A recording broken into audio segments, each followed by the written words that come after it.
Welcome to Off the Page with Aspire Magazine, your best source for solutions, trends, and insights for the financial services industry. With me, Chuck Anderson, your host.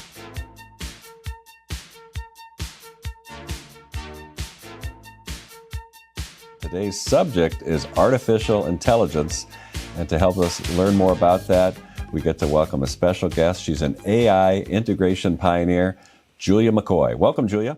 Well, thank you so much, Chuck. It's a delight to be here. Well, we're really glad to have you with us, Julia. Just a couple more points about Julia. She's the founder of a company called First Movers. She has a YouTube channel that features her avatar with over 282,000 followers, and definitely someone that's made AI a big part of her life in her business as well. So what I want to do today, Julia, in just a limited time, and we'll certainly come back to this subject in the future, but to have you talk about the ways AI can transform the financial services industry, especially for financial advisors serving their clients. A few words from you about that would be great. For me, Chuck, it was almost an accident that we created the YouTube clone. I went through long COVID. It affected me. I could not sit at my desk. I had to make a choice. Do we let the business kind of suffocate and die because without traffic, you have nothing? Or do we build a clone and figure out how to get me completely out? And it was an AI business. You mentioned it, First Movers. So I thought, you know what? If anyone can launch a clone on YouTube and do this well, it should be us. So for me, I was able to do this at a radical level where we've taken probably 120 to 150 actual human work hours and reduced that down to 0. And we did that through really 3 things: building an AI copywriter, so a writer that can create all my emails, social posts, captions. Literally, it's writing my books now. It's my second brain. The other piece we developed is the clone, which Chuck talked about, which is out there filming YouTube videos. We did a couple strategic things. In the first minute of these 10-minute videos that teach you AI news, in that first minute, we tell everyone you're watching the clone of the real Julia. So the real Julia can go take the time to heal, serve clients better, be a wife and a mom. And so that's in the first 30 to 60 seconds of every single video. We've done over 400 videos with the clone. And that has built a lot of trust. We get great feedback on that. We have people that buy our school, that sign up for our services because they feel like, okay, this is still a real person. And I think that model can be applied in the financial services sector, where if you take yourself out of all the filming, the marketing, the lead gen, and you put a clone of yourself or a second brain, there's multiple ways you can do that, as the kind of face that brings in all that traffic, then you actually get to do better work, which is the opposite of this whole fear-mongering story. AI is going to take our jobs and destroy our lives. No, what if you could actually have a better life by using AI in a strategic way? Almost, form like their whole company just with themselves by having an avatar and leveraging AI. And I really like what you said about how it maximizes or really optimizes your time. That as an independent advisor, I know you were mostly independent when you started First Movers, and you were able to build it by leveraging AI. And we want our audience to really learn that. And we plan to have multiple opportunities coming up to talk about AI and some more specific things. But you got us off to a great start, Julia. Just thank you for being with us on Off the Page, and hope to see you again in the future. Yes, thanks for having me here. This is so much fun. For more ways to incorporate AI into your business, read the special section of Aspire Magazine's May-June issue, starting on page 4. Industry experts discuss using AI as a competitive edge for marketing, management, back office, and servicing, keeping you at the head of the table.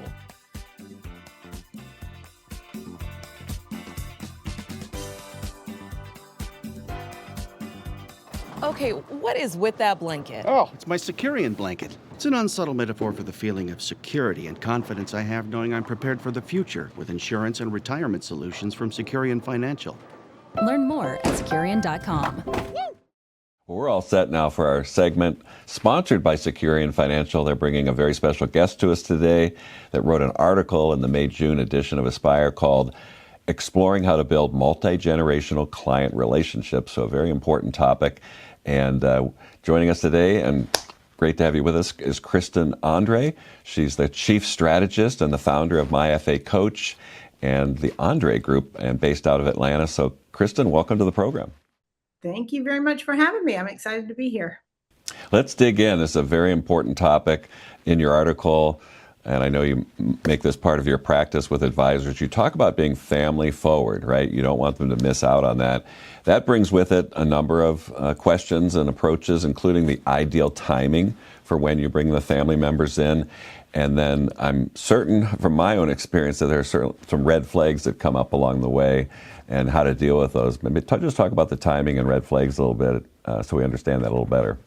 Yeah, absolutely. The timing is critical, and it's different with every client. So I think to tell an advisor, you've got to bring them in when they're age 18 doesn't always work for everyone. So the main thing to look at in terms of timing is when do the decisions you're making and the planning you're doing affect adult children, affect the next generation.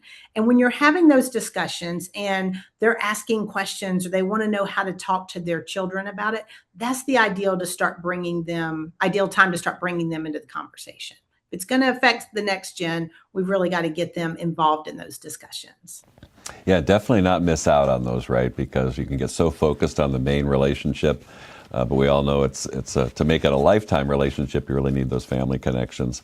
Along the way, in your article, you talk about segmenting senior household clients, and in two ways, both with complexity but also influence. So I was going to have you talk about both of those. Maybe start with influence. The influence is really the work we're doing with our clients and what influence not only that we're having on them, but that the planning work we're doing with our clients is having on the next generation, the world. What is the work you're doing? So the more influence you can have to help them make the right decisions, to shepherd them along where they want to go, to really help them affect their goals. That's the influence piece. And we want to make sure that we can extend that influence to their family as well.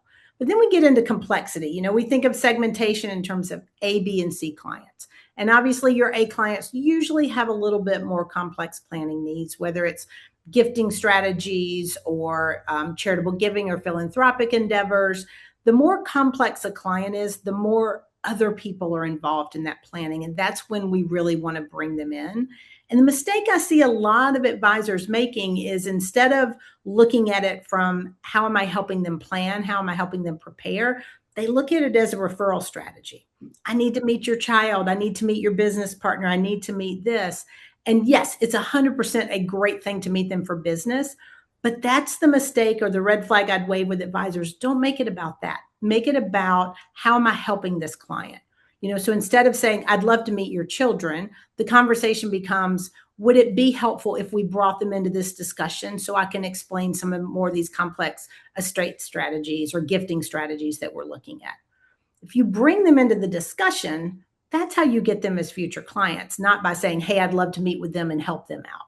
So I think just helping with the complexity and the influence that way is going to be a little bit stronger, and it's going to help you from a business perspective as well.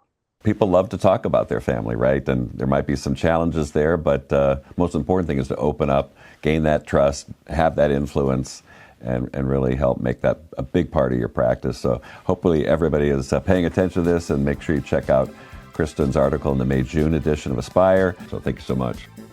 Thank you guys for having me. You can find Kristen's article on page 16 of the May-June edition of Aspire magazine. Link in the description. Great information from Kristen Andre, brought to us by Securian Financial. Really appreciate their sponsorship and involvement in Off the Page. And today from Securian Financial, we have Bridget Herman joining us. Welcome. Thank you. Great to be here. So you're a national account manager across kind of individual distribution at the company at Securian Financial, right? She was talking a lot about family forward, which was a good term for me to learn more about, how important that is for advisors. Maybe just talk a little bit more about that from a referral standpoint. Yeah, absolutely. This is such a timely topic as we start to look at wealth transfer from a referral standpoint. If a financial professional has the referrals coming in from their existing clients, it's such an impactful way to gain new clients. Someone that has been referred is 2 times more likely to stick around from a longevity and a long-lasting trust standpoint than just a cold outreach call. Wow, what a statistic. Double the chance they're going to stick with you, and that's so important to have them for the whole life. It really grows your business in the right way. I assume, too, that retention's part of that, too. You start with a referral, but then talk about their responsibilities and focus on retention with their clients. It is. So of course we want to retain clients, but building relationships with spouses and heirs or extended family is really a way to do that. So in other words, it's not just that it's nice to have this relationship with the families. It's one of the biggest reasons that clients will stay with a financial professional. That's so important, and it's about the relationship, so it needs to be genuine. It needs to be something you care for every day, but the outcomes are great, and I think for all of our listeners and watchers, just really thinking about that family forward approach. It's relationships and then referrals and retention kind of all go together, the 3 R's. So Bridget, great to have you part of our program this episode, and I really thank Securian Financial as well. It's great to be here. Thank you.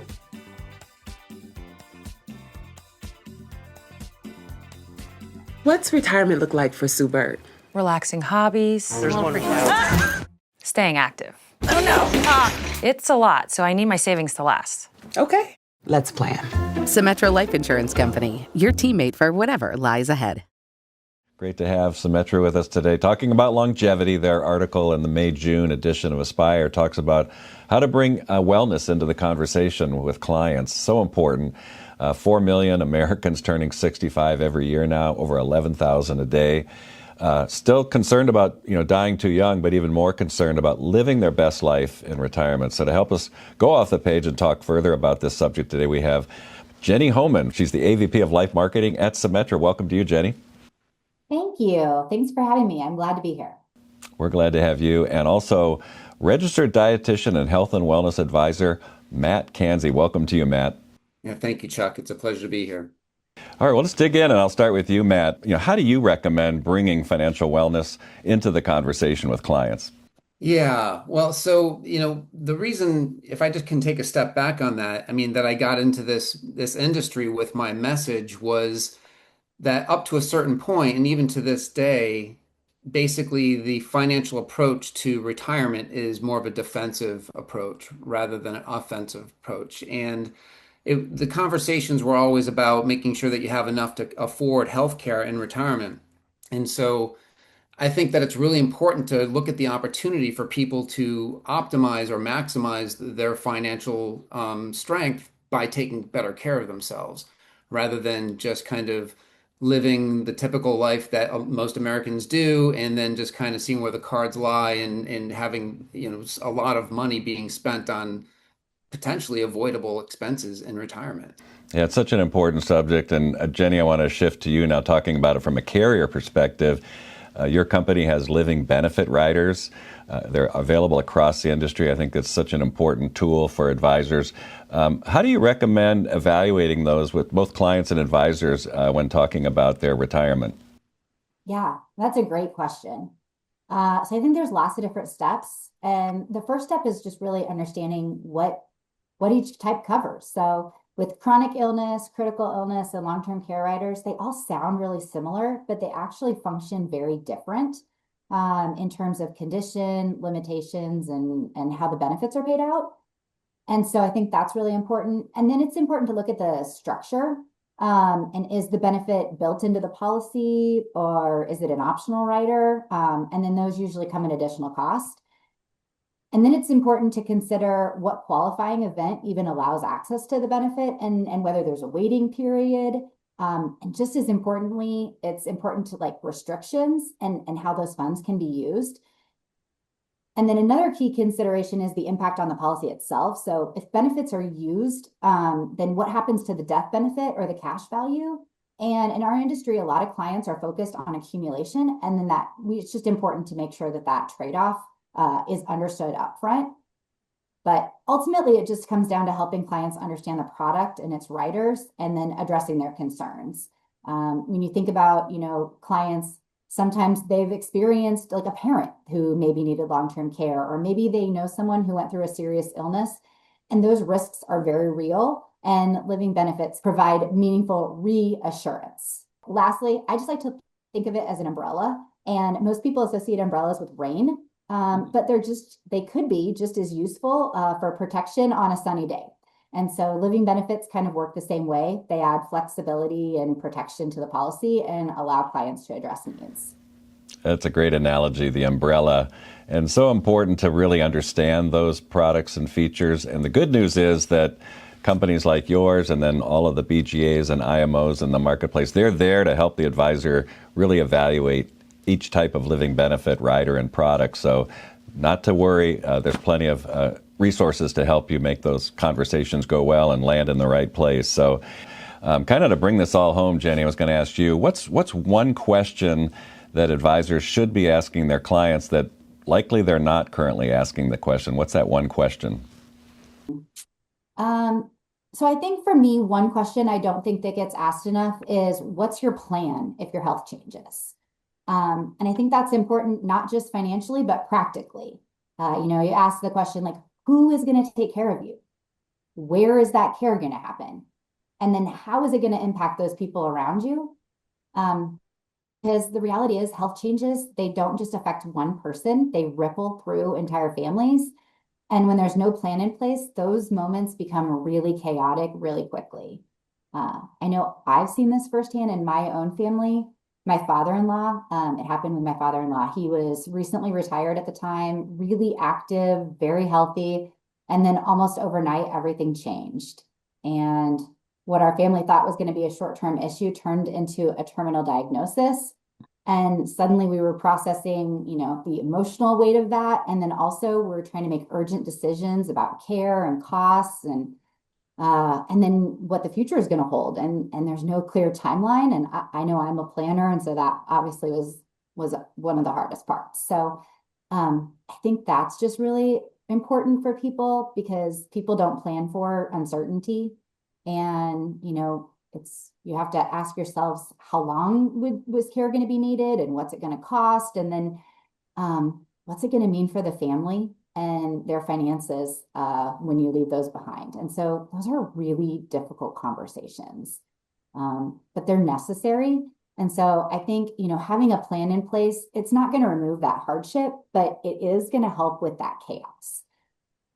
So I think for financial professionals, just broadening your conversation and talking not just about wealth accumulation, but preparing your clients for the reality that health and financial risks are connected and that aging is a part of life. And so planning for that is just really important. And if you are able to integrate wellness into the conversation, then you can help your clients recognize that they can plan for both their health and their financial risks and whatever lies ahead.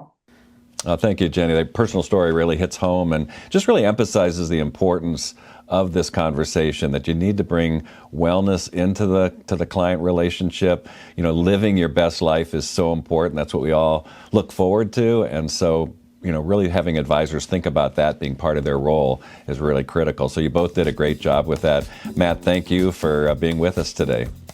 Thank you. It's been a pleasure. And Jenny, thanks to you and Symetra for making this possible. Great to talk with you today. Thank you.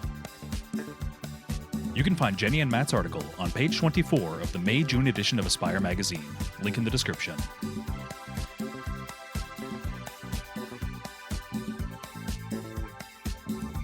Daddy's still got it. Everyone has something to protect. For Phil Thomas, it's wealth that gets bigger by the generation. And Prudential has life insurance for wherever you are in life, so you can protect your life's work. Who's your rock? Hey, we're ready for this next segment with Prudential, our sponsor, and the special guest, Lauren Pollock, Vice President of Enforced Management. Welcome to you, Lauren. Thank you so much. Really appreciate you having me here. Really liked your article in the May-June edition of Aspire, How Longer Lives Are Shaping Long-Term Financial Decisions. And I know you spend a lot of time on that subject. As you think about advisors and the role that they play with clients, I guess 4.1 million Americans turning 65 every year now. Clients that are on the older side of the baby boomer generation are in their 80s. How do you advise clients, and when we think about our audience, what can they do to make that process easier and better and for the long-term well-being of their lives? Great question. And, it's really a topic that touches all of us as individuals, whether we're preparing for that moment, just about to step into retirement, or well into it and thinking about either providing care for ourselves or for a loved one. And there's really a critical role for financial advisors to play there, because while they may have established a financial plan or established insurance coverage way back when with the client's needs have evolved. Their lives have changed. Things look different now, perhaps, than they did when that plan was originally put into place. So the more that the financial advisor can stay current with the client in order to make sure that the financial plan, the coverage, and the way that that coverage is being stewarded reflects the client's current needs, the better. And that's really where not only are clients going to get the most from the relationship, but where financial advisors too will really be able to demonstrate their value to the client. And ultimately we see that's the source of referrals, of practice growth, and really of feeding the top of the funnel for advisors too. Yeah, really important subject, and kind of encouraging our audience, financial professionals especially, that care and communication is so important. In some ways it could even increase over at that stage of the client's life in retirement. Hey, let's talk about the insurance company's role. Prudential, multiple companies in that space, really focusing themselves on the well-being of their clients, the health and wellness needs, and supporting the financial professionals that are serving those clients. Talk about the role of the insurance company. Yeah, thank you. It's really a critical role, and the more that we have developed our accumulation portfolio, as have other carriers, the more we really see there's an important place for us to invest in tools, in systems, and in support for financial advisors in stewarding those accumulation products, making sure they're staying current, making sure that they're making decisions in timely fashion and in line with the way that clients' needs have evolved and developed over the course of their lives. So not only is there a role for us to play in supporting financial advisors and having those conversations with clients, but also in highlighting to them when are those key moments where a client is going to be most receptive to that conversation so that it can be productive for both the client and for the advisor. And then, of course, on the back end, making it easy for the advisor to implement the decisions associated with those conversations.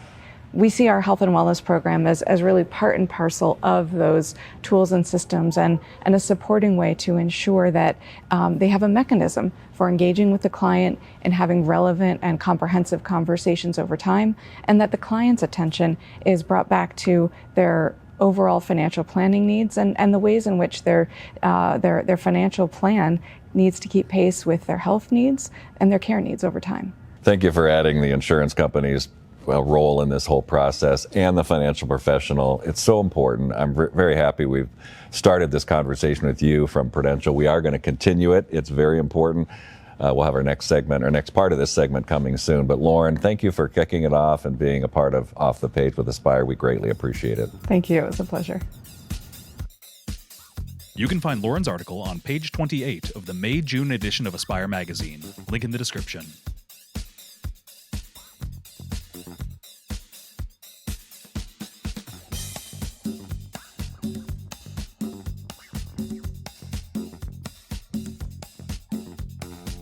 This segment is sponsored by Corebridge Financial. Gain access to a comprehensive life insurance product portfolio, actionable insights, and proven tools to help you deliver solutions for every stage of life. From one of the largest and most established U.S. life insurance providers. Visit CorebridgeFinancial.com. Okay, we're ready for our segment with Corebridge Financial. Talking about the demographic shift that we've talked about a number of times in this podcast already. More than 11,000 Americans are turning 65 every day now. If you think about it, most people do not have pensions at this stage. They're working off of their retirement savings and Social Security for funding their retirement. Today we're going to talk about some solutions that really can be taken advantage of early on in the process. And to help us get into that, we get to welcome Joe Ross, Vice President, Sales Productivity and Business Development at Corebridge Financial. Welcome, Joe. Hey, thanks, Chuck. It's always great to be with you. And you're right, that preparing for retirement is a climb up a hill that just seems to be getting steeper and steeper. And I'm eager to share some thoughts about that with you today. Yeah, I encourage everyone to read Joe's article in the May-June edition of Aspire. Can life insurance help solve retirement's biggest challenge?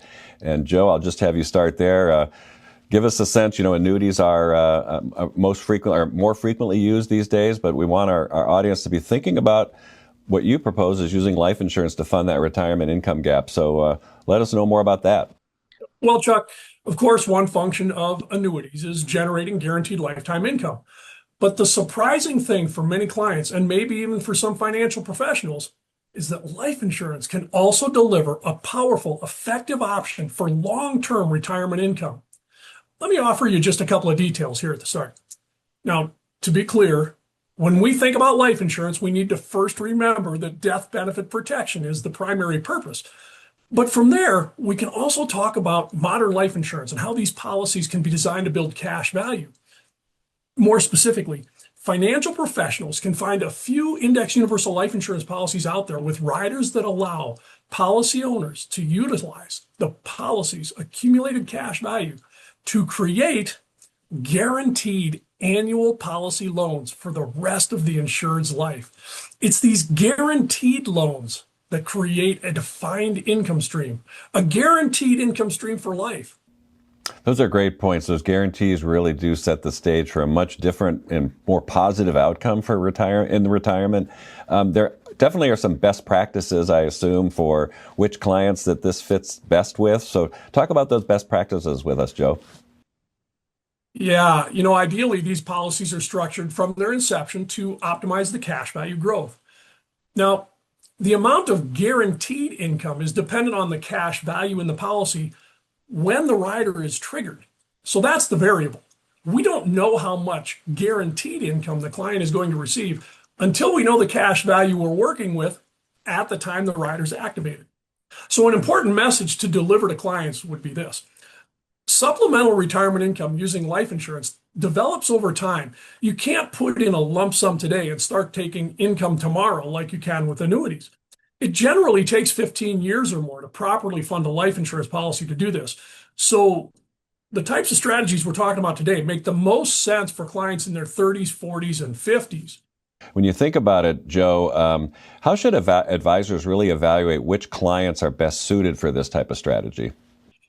This is where it gets really cool and different from what we've done with life insurance in the past.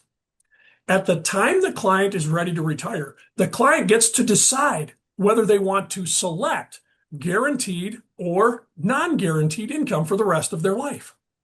If they choose the guaranteed income for the rest of their lives, the software solves for guaranteed income to age 120 or death, whichever comes first.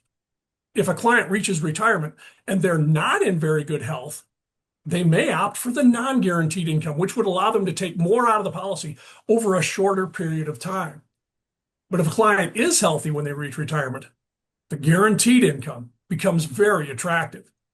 And as frosting on the cake, if they opt for the guaranteed income option, they can choose guaranteed increases that occur every year for the rest of their lives to protect their purchasing power from the ravages of inflation.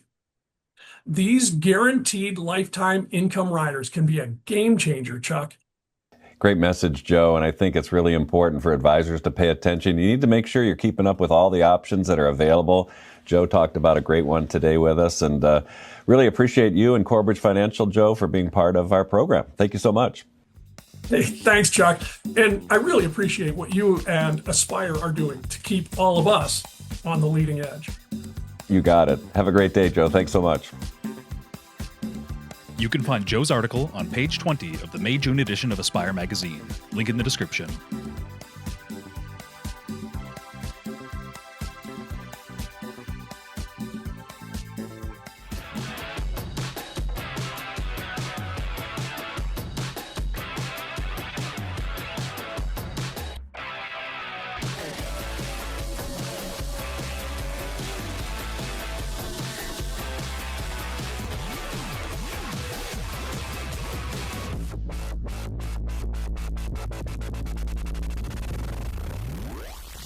All right, we are ready for our closing for this episode. We like to have a visionary, an icon, somebody who can offer some tremendous expertise and words of wisdom for us. And today, for this episode, we have Phil Chuba from Prudential. Welcome, Phil. Yeah, thanks for having me, Chuck. Phil's the Vice President, Strategic Relationship Management at Pru. 36 years for your career. As you look back, Phil, I know a lot of changes and developments. You were in underwriting for a number of years. Indeed, yep. And then certainly joined the sales and distribution side. What would you say is the most significant, the most substantive and positive change that has happened during your long career? Yeah, I would have to go with probably speed to delivery and how quickly we can get a policy in people's hands. And I look back on my early career as an underwriter, and everything was a manual process, and it was labor intensive and time intensive, and we had stacks of cases on our desk, not exactly expedient. So then we switched to more digital, and we started getting more data-informed decisions, whether it was medical or financial underwriting. And the result of that is we got the policy in the hands of our consumers really quick, and that was very important to us because they're applying at a very critical time in their lives, and they need that protection. So that speed delivery was really important for us as a carrier, important for the BGAs, for the advisors, and the customers. So important, Phil. I was just thinking it over 10 years ago, I remember talking to you and many others about automated underwriting and how much easier it is to secure life insurance coverage. We do have plenty of financial professionals that are still not ready to dip their toe in with life insurance. I recommend it a lot, I think, especially since it's easier. Every client needs to think about their loved ones, so I'm really glad you shared that.